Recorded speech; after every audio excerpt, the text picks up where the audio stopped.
Max Tuningdagi navbatdagi Gentra proyektimiz tayyor holatda.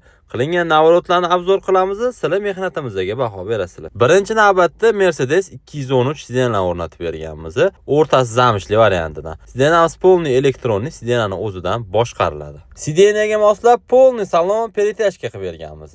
Tarpetkalarni tepa chastlari, pastki bardachok qismlari bilan birga peritashka bo'lgan. Tepa qismini zamsh qilib berdik sidenamizga moslab. Bittali serichok bilan pastki qismlari bo'lsa polni koja bo'lgan.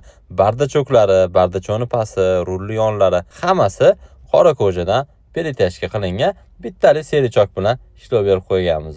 Malibu 2 barra originaldan o'rnatib, ustki qismlarini peritashka qilib berganmiz hamda knopkalarni xromirованный qilib sidena abagrefidan ulab berdik. Malibu 2 rulli ham originalni o'rnatib, salonga mos peritashka qilib berdik. Avtomobilimizda tablolari tuning qilingan. Malibu 2 start stopli o'rnatilgan. Pioneer magnitofonlarni o'rnatib berganmiz hamda polni salon xrom qilib berganmiz.